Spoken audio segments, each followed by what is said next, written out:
જય શ્રી કૃષ્ણ, રાધે રાધે. મારી યુટ્યુબ ચેનલમાં તમારું હાર્દિક સ્વાગત છે. આજે આપણે નાની એવી બોધ વાર્તા વિશે જાણવા જઈ રહ્યા છે. તો કહાની છેલ્લે સુધી ધ્યાનથી સાંભળજો. બધા વિદ્યાર્થીઓ ખૂબ જ ઉત્સાહિત હતા. આ વખતે તેઓને વન્યજીવન બતાવવા માટે લઈ જવામાં આવી રહ્યા હતા. યોગ્ય સમયે પિકનિક માટેની બધી વસ્તુઓ લઈ અને મોજ મસ્તી કરવા માટે બધા તૈયાર હતા. પિકનિક બસમાં બધાએ પોતપોતાનું સ્થાન લીધું અને માત્ર થોડા જ કલાકોમાં બસ વન્યજીવન પાર્ક પહોંચી ગઈ. ત્યાં બધા બાળકોને એક મોટી જીપમાં બેસાડવામાં આવ્યા. એક ગાઈડ તેમને વન્યજીવન પાર્ક બતાવવા જંગલમાં લઈ ગયો. આચાર્યશ્રીએ આસપાસના કેમ્પસ અને વિવિધ પ્રાણી અને પક્ષીઓ વિશે ખૂબ રસપ્રદ માહિતી આપી હતી. બાળકો ખૂબ જ રસ લઈને આચાર્યશ્રીને સાંભળી રહ્યા હતા. બાળકો માટે આ એક નવો જ અનુભવ હતો.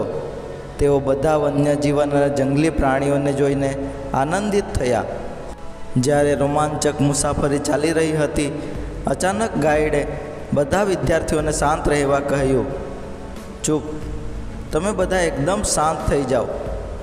હું જે બતાવવા જઈ રહ્યો છું તે ખૂબ જ અનન્ય છે અને તે ખૂબ જ દુર્લભ દ્રશ્ય છે.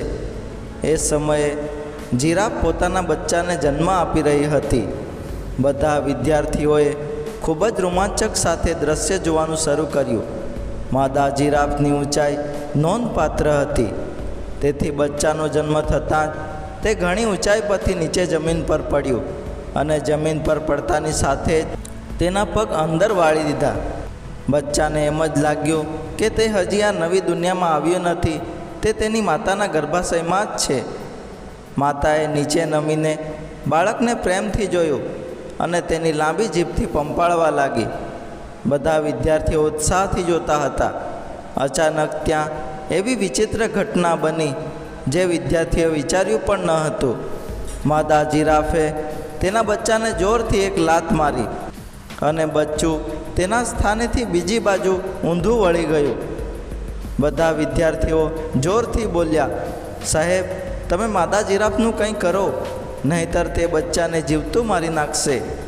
આચાર્ય તરફથી કોઈ પ્રતિભાવ ન મળ્યો.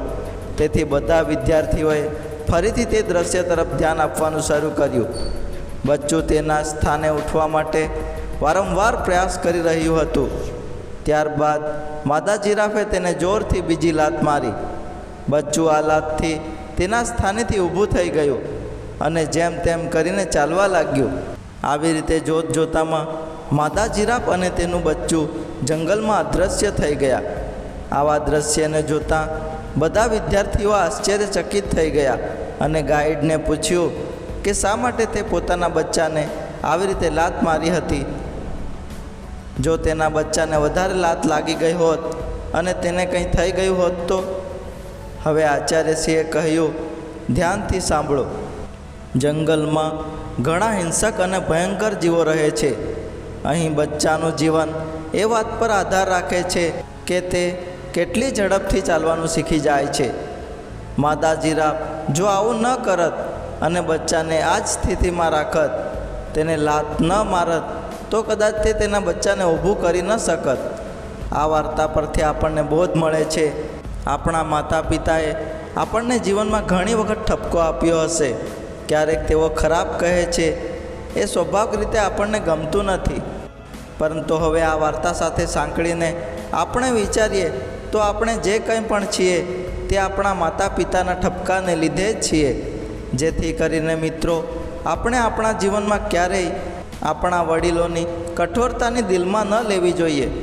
તેમની લાગણી આપણું સારું કરવા માટે જ હોય છે. જો તમને આ સ્ટોરી ગમી હોય તો વિડીયોને લાઈક, શેર અને સબસ્ક્રાઈબ જરૂર કરજો. ધન્યવાદ. જય શ્રી કૃષ્ણ. રાધે રાધે.